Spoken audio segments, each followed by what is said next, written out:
काळामध्ये, पण ते काय मिठी नदी आता ती आपण साफ करतोय. आणि म्हणत ते काय कोण तो काय दिनू काय कोण आहे हा, गणपती बाप्पा मोर्या बोलायचं आणि काम द्यायचं दिनू मोर्याला. आता दिनू कहा गया पता नाही मुझे. आणि सभापती महोदय, सांगण्याचं तात्पर्य आहे की जे आता दोष देत आहेत याच्या पाठीमागे जबाबदार कोण. आणि म्हणून सभापती महोदय, महाराष्ट्र कर्नाटक सीमेवर देखील अनेक मराठी बांधवांनी आपलं रक्त सांडलं. याच कर्नाटकच्या महाराष्ट्रद्रोही परवा सीमावासी आले होते, आपण होते ना, सीमावासी आले, काय व्यथा सांगत होते, झोडपतात, बोर्ड लावून देत नाही, मराठी कागदपत्र देत नाहीत, कोणाला येऊन देत नाहीत, काय चाललंय. अरे मंत्र्याला पण येऊन देत नाही, हे काय पाकिस्तान आहे. हा देशाचा एक भूभाग आहे. आणि अशा प्रकारचं त्या ठिकाणी हे करतात.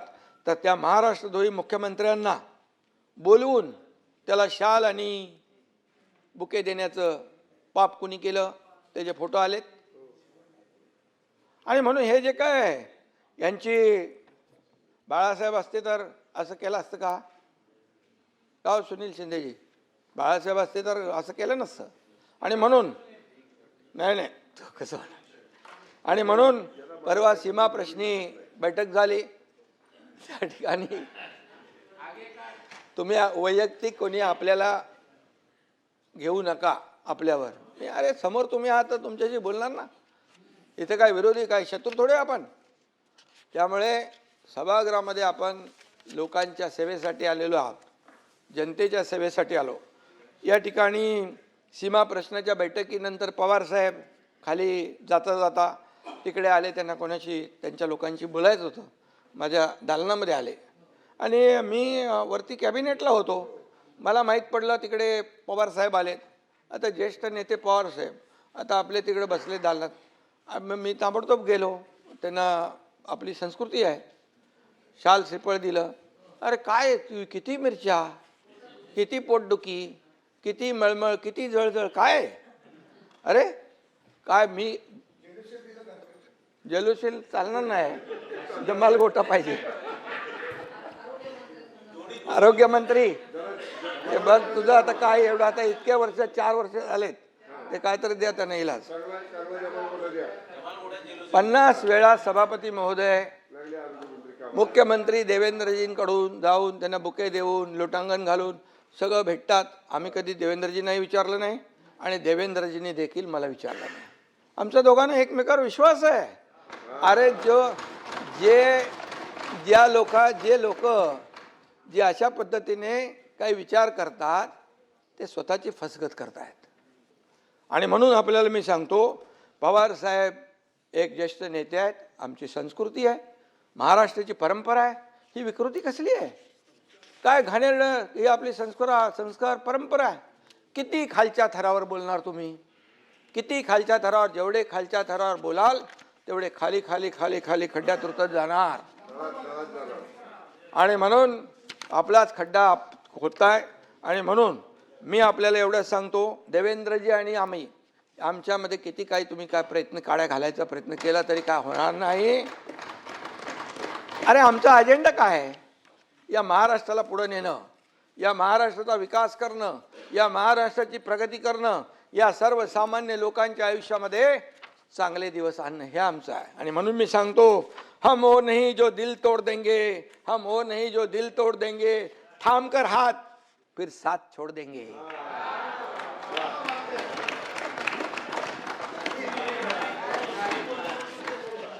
पानी की तरह ये दोस्ती हमारी, पानी की तरह दोस्ती हमारी, कोई कितना भी चाहे हम जुदा नहीं होंगे.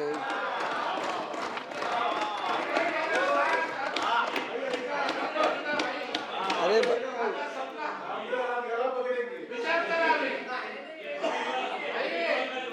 काही लोक आहेत ना, मनामध्ये त्यांच्या उकळ्या फुटतात. अरे ह्यांच्यामध्ये काहीतरी काय चालू नाही.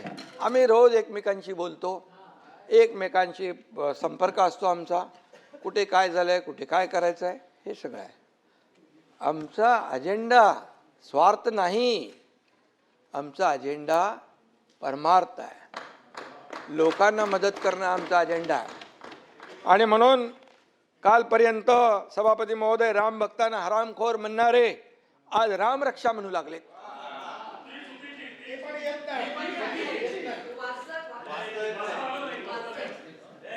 श्रीकांतनी एका दमात बोलून टाकलं होतं हनुमान चालीसा, सत्ता असताना दाम आणि सत्ता गेली की राम. सत्ता असताना दाम, सत्ता गेली की राम, असं हा प्रकार आहे. आणि म्हणून कर्माची मिळाली शिक्षा म्हणून आठवली रामरक्षा. आता तुम्ही काय करणार सभापती महोदय?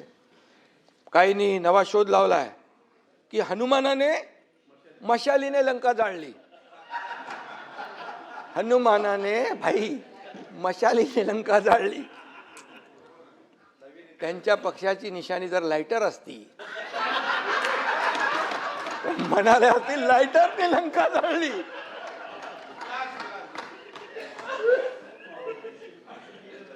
अरे तुम्ही महाविकास आघाडीचे पाटील साहेब सांगा तरी. आता रामानंद सागरला परत ते रामायण सांगायला लावू का? अरे याच्यामध्ये अंबादास एकदम त्याला पूर्ण इतिहास माहित आहे. आणि म्हणून काय बोलतील याचा नेम नाही. आणि मी नेहमी सांगतो, जो राम का नहीं वो किसी काम का नहीं. आता त्यांना कळलंय आणि म्हणून ही उपरती सुचलेली आहे. आणि म्हणून हनुमान चालीसा म्हणणाऱ्या आमदार खासदारांना जेलमध्ये कोणी टाकलं? आणि म्हणून मी सांगतो, आपल्याला देखील नावं घेत नाही मी, तुम्हाला उगाच नोटीस बिटीस यायला नको. हा संध्याकाळी विचारणं होईल कसं जाऊ घेतलं तुमचं. नहीं म्हणजे ऐसे लोगों से रखना दूरी जिनके मुंह में राम और बगल में छुरी. इसलिए मैं बता रहा हूं. सही है, सही है. अयोध्येमध्ये राम मंदिरामध्ये जे झालं,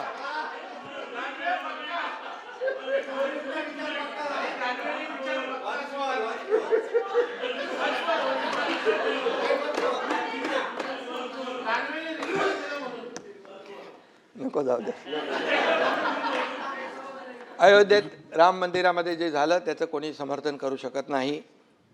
राम भक्तांना अतिशय वेदना झालेल्या आहेत आणि यावर कठोर चौकशी, कठोर कारवाई होते आहे. मोदीजी आणि योगीजी कुणालाही सोडणार नाहीत. ते जेलमध्ये तुरुंगात खडी फोडायला पाठवल्याशिवाय राहणार नाही.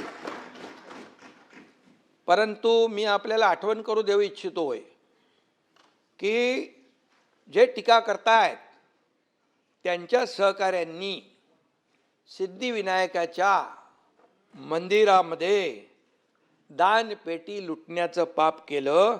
तेव्हा चौकशीचे आदेश का दिले नाहीत? का दिले नाहीत? मी बोलतोय त्याच्यावर पुरावा म्हणून बोलतोय. हे बघा, हे बघा, सिद्धिविनायक मंदिरात अनागोंदी कारभार. आणि याच्यामध्ये म्हटलंय सिद्धिविनायकाला धोके आणि तिकडे खोके. ते मी नाव घेत नाही. हे बघा, ही बातमी आहे, हे मी बोलत नाही आहे. मनसेचे किल्लेदार यांनी प्रेस कॉन्फरन्स घेऊन हे त्यावेळेस हे केलेलं आहे. ही वस्तुस्थिती आहे, मी खोटं बोलणार नाही. आणि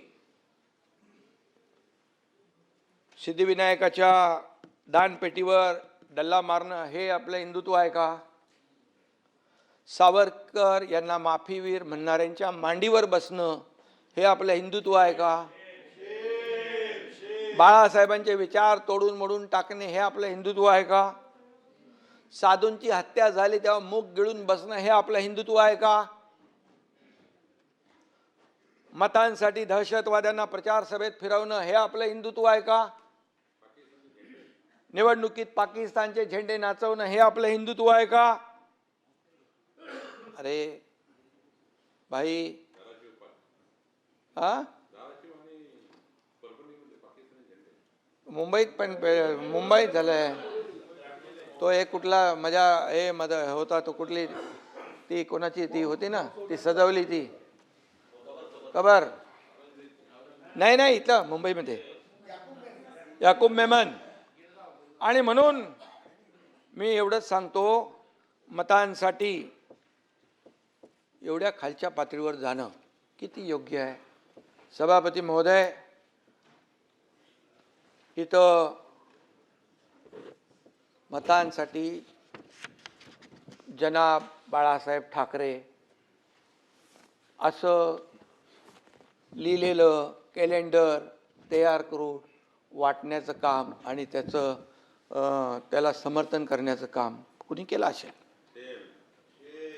एवढ्या थराला. आणि तुम्ही काय आता हिंदुत्व आम्हाला शिकवताय. हिंदुत्व आम्हाला शिकवताय. विचारात हिंदुत्व या परपसाय या आचरणात हिंदुत्व नमस्कार संस्कारात हिंदुत्व मगाशी तुमची आठवण काढली मी. श्वासात हिंदुत्व हृदयात हिंदुत्व आणि रक्ताच्या कणाकणात हिंदुत्व सभापती महोदय असावं लागतं. हिंदुत्व हे काय टी शर्ट आहे का बदलायला कधी काढला कधी बदलला असं नाही होत.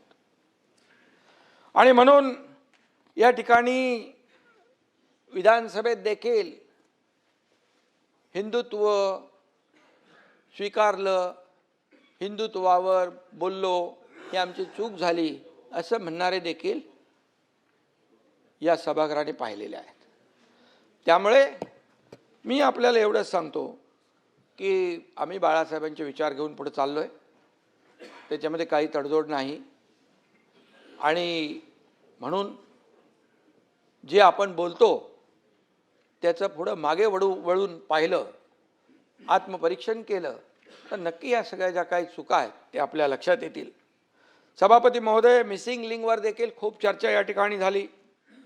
अनेकांनी प्रश्न उपस्थित केले. काही लोक म्हणाले मिसिंग लिंक अख्खा कोसळला. काही लोक म्हणाले याच्यात एवढे पैसे खाल्ले.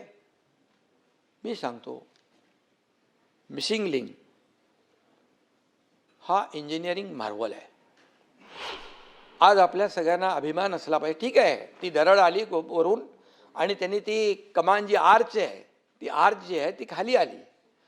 टनेलला मिसिंग लिंकला एकाही पैशाचा धोका झाला नाही. ताबडतोब साफसफाई झाली. मी अनिल गायकवाड यांच्या संपर्कात होतो वसईकरच्या संपर्कात होतो आणि वाहतूक सुरूही झाली.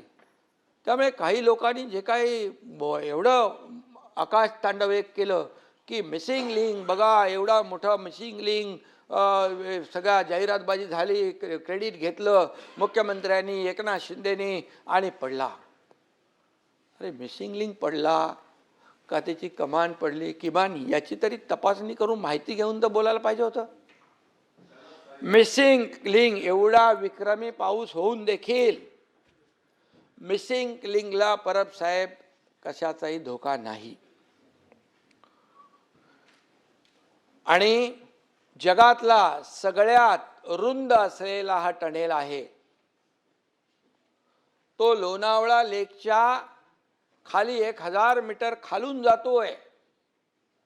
आणि जो वायाडक्ट आहे हा देशातला सगळ्यात उंच वायाडक्ट आहे. तिथे बघा खोल दरी किती आहे. काय चॅलेंजेस होते. तिथल्या ज्या अधिकाऱ्यांनी हे बनवलेलं आहे त्यांना अभिनंदन केलं पाहिजे. त्यांचं चॅलेंजिंग जॉब होता. कितीतरी लोक काम सोडून गेले. हवा एवढी तेज हवा यायची त्या हवेच्या झोकामध्ये काम करता येत नव्हतं. हां ठीक आहे तो जो काही दगड आला पाण्याचा एवढा प्रवाह होता आणि तो येईल इकडे असं कोणी म्हणजे मिसिंग लिंक तर काय मिसिंग लिंकला काही झालेलं नाही आहे. मिसिंग लिंक आता गाडी तुम्ही पाटील साहेब तिकडून गेला असाल ना आता चालू झाला आहे तो आता जाणार तुम्ही तिकडून त्यामुळे तो चालू आहे. आणि म्हणून ज्यांनी याच्यात काम केलं त्यांचं अभिनंदन केलं पाहिजे. या मिलिंद नार्वेकरला त्यांचंही अभिनंदन करतो मी. खरं बोलायची हिंमत दाखवली त्यांनी मिसिंग लिंकच्या बद्दल.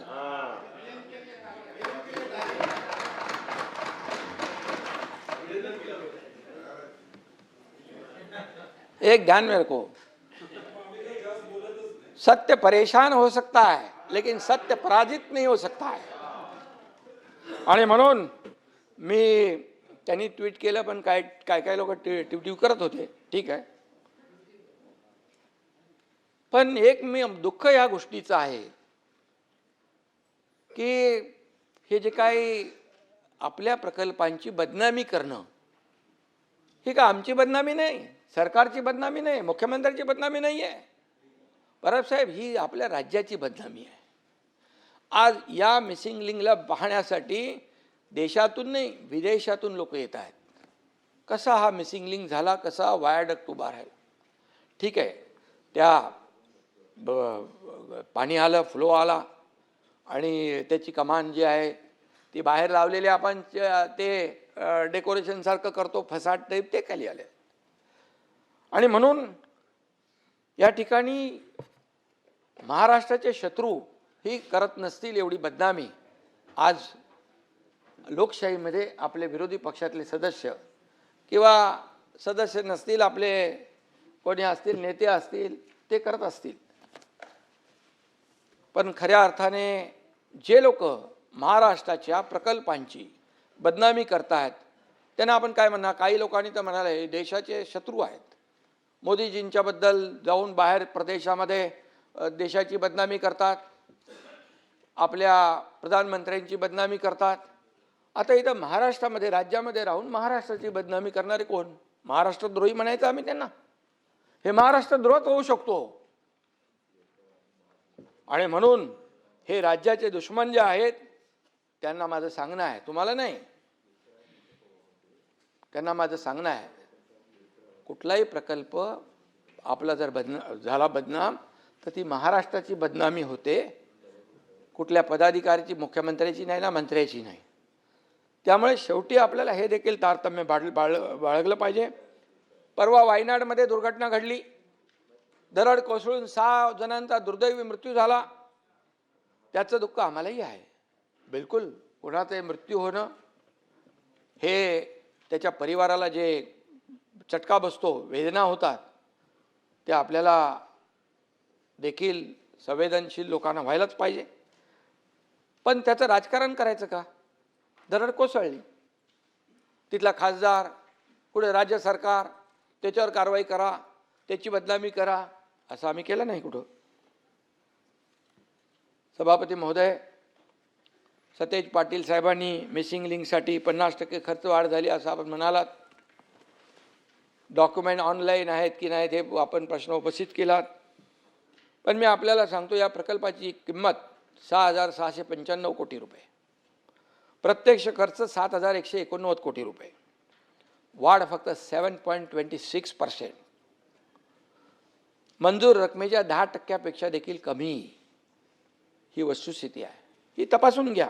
लपवाछपीचा काय विषय येत नाही. मी ते सभागृहात बोललो आहे आणि मी इथे बोलल्यानंतर मी जे बोलेन ते तपासून घ्या.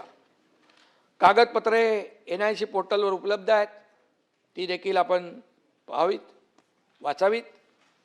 हा प्रकल्प अत्यंत गुंतागुंतीचा, मी मगाशी म्हणालो, तांत्रिकदृष्ट्या अतिशय आव्हानात्मक आहे.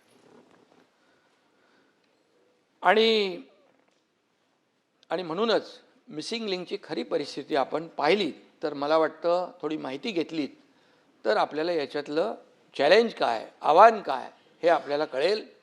आणि ज्यांनी केलं त्यांचं कौशल्य देखील आपल्या लक्षात येईल. जे झालेलं आहे त्याचं समर्थन आम्ही बिलकुल करत नाही. ताबडतोब ते सुरू झालं पाहिजे, मार्ग खुला झाला पाहिजे, याचं काम केलं आम्ही ताबडतोब. एकदा तर दरड कोसळली, मी मंत्री होतो तर स्वतः जाऊन तिथे थांबलो होतो मी. आमचे त्या दिवशी पण राजे होते, शिवेंद्र बाबा, तिकडं गेले होते. या सतेजजी, या प्रकल्पामुळे मुंबई पुणा 40 मिनिटांनी अंतर कमी झालं. पुढचं सातारा, तुमचं कोल्हापूर, सगळंच. पश्चिम महाराष्ट्रामध्ये हा गेम चेंजर प्रकल्प आहे. दर दिवशी 1 कोटी रुपयाचं इंधन वाचतंय, प्रदूषण वाचतंय, वाहतूक कोंडी वाचते आहे. आणि म्हणून हा प्रकल्प जो आहे हा गेम चेंजर प्रकल्प आहे असं मी या ठिकाणी सांगू इच्छितो. सभापती महोदय, हा रस्ता जो आहे मुंबई पुण्याचा जेव्हा मुंबई पुणे हा द्रुतगती मार्ग झाला, गडकरी साहेबांनी केला त्यावेळेस बाळासाहेबांच्या संकल्पनेतून, त्यावेळेस देशातला हा ॲक्सेस कंट्रोल पहिला रस्ता होता. आणि मुंबई पुणे हा ॲपडाऊन लोक रोज करू लागले. IT पार्क वाढले, सर्व्हिस इंडस्ट्री वाढली, मोबाईल इंडस्ट्री वाढली, तिकडे रिअल इस्टेट बूम झाला, किती प्रगती झाली. एक रस्ता काय करू शकतो. आणि आता या मिसिंग लिंकमुळे देखील त्याच्यामध्ये आणखी फायदा होईल आणि मग या सगळ्या क्षेत्राला त्याचा फायदा होईल. आणि म्हणून मी एवढंच सांगतो की ज्यांनी ज्यांनी हे पाहिजे आणि ज्यांनी आरोप केलेत त्यांच्याबद्दल देखील मी एक सांगू इच्छितो की इल्ज़ाम लगाने से पहले आईना देखा होता, इल्ज़ाम लगाने से पहले आईना देखा होता, सच की रोशनी में अपना चेहरा भी नजर आया होता. सच्चाई बघा, सत्य बघा, पण डोळ्यावर टिकेची झापडं बांधल्यानंतर काय कळणार, काय कळणार.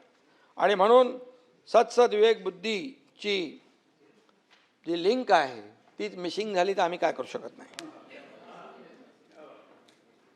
कनेक्टिंग लिंक 24 तासात सुरू झाली, पण विरोध करणाऱ्यांची लिंक 24 वर्ष उघडते की नाही माहीत नाही. ठीक आहे, जाऊ द्या.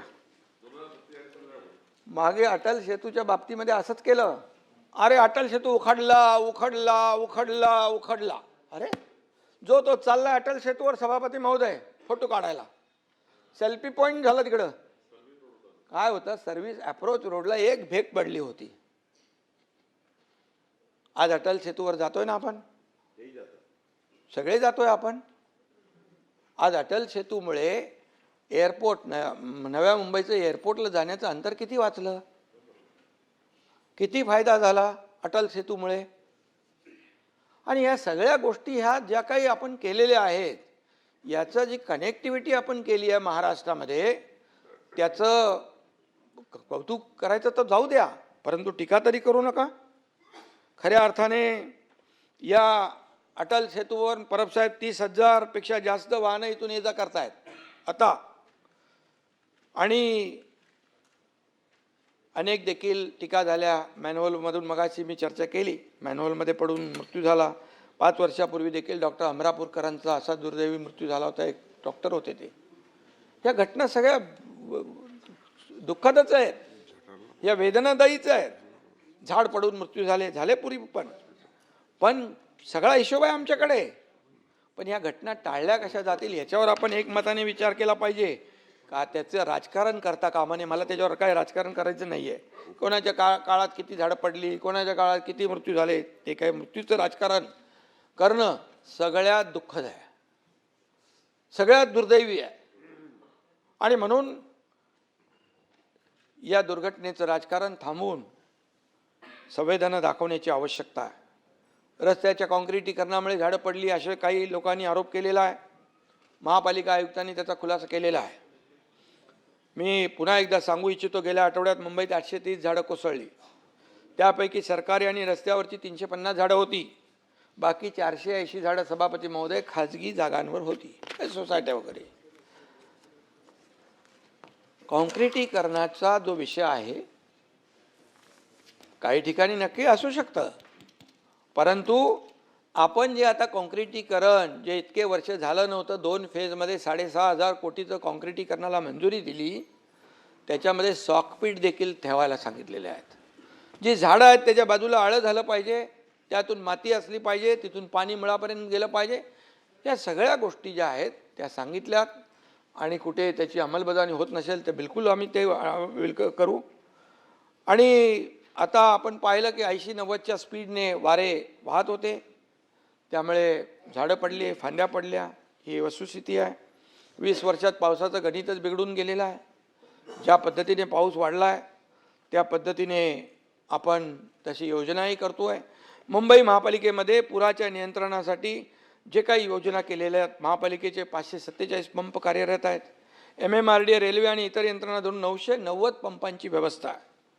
6 मोठी pumping station, 10 mini pumping station कार्यरत आहेत. पावसाळ्यापूर्वी छोटे मोठे नाले आणि मिठी नदी नालेची सफाई जी आहे ती झाली, त्याच्यावर काही आरोप झाले. नाले सफाईत AI तंत्रज्ञान देखील वापरण्याचं काम केलं. पूर्वी गाळ न काढताच काय काय व्हायचं ते देखील त्याचे साक्षीदार आपण आहोत. AI तपासणीमुळे 2025 कंत्राटदारांना 12.5 कोटी, तो अंबादाजी लिहून घ्या, आणि 2026 9,25,00,000चा दंड आकारण्यात आलेला आहे. आकडे व्हेरीफाय करा. पूर्वी कागदावर नाले सफाई व्हायची, तशी आता नाही होत. सर्वात महत्त्वाचं म्हणजे मुंबईच्या एकात्मिक पूर नियंत्रणासाठी स्वतंत्र प्रकल्प तयार करून केंद्र शासनाकडे तो पाठवला आहे.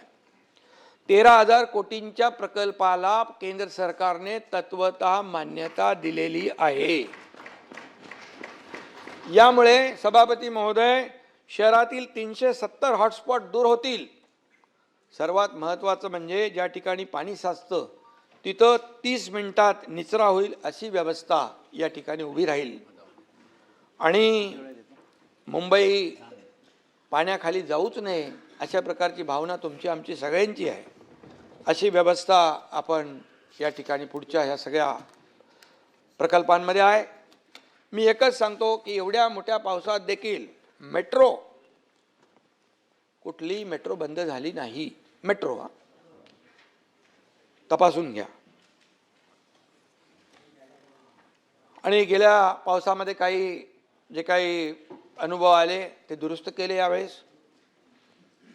आणि पावसामुळे होणारं नुकसान हे कमी करण्याचा, त्याचा जो काही प्रभाव आहे तो कमी करण्याचा प्रयत्न BMC, मुंबई महापालिका, राज्य सरकार नेहमीच करते आहे. पण आता यापूर्वी फक्त मलमपट्टी व्हायची, आता मलमपट्टी नाही, कायमस्वरूपी त्याच्यावर तोडगा झाला पाहिजे, कायमस्वरूपी त्याच्यावर काम झालं पाहिजे. सभापती महोदय, मुंबईतील रस्त्यांची एकूण लांबी 2050 किलोमीटर आहे. मेगा CC रोड प्रकल्पाअंतर्गत आतापर्यंत 575 किलोमीटर काम पूर्ण झालं आहे.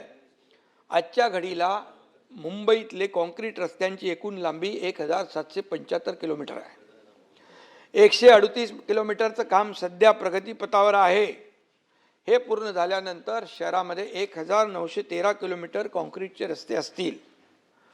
आणि या CC रोड प्रकल्पाच्या फेज 1ची कामं जवळपास 80% पूर्ण झालेली आहेत. ती कामं डिसेंबर 2026 पर्यंत पूर्ण करण्याचं नियोजन आहे. काही बॅकलॉग असेल तो देखील भरून काढला जाईल. फेज 2 73% झाला आहे. ती मे 2027 पर्यंत पूर्ण करण्याचं नियोजन आहे. कॉन्क्रिटीकरणामुळे सभापती महोदय, दरवर्षी खड्डे दुरुस्तीवर होणारा खर्च कमी झाला आहे.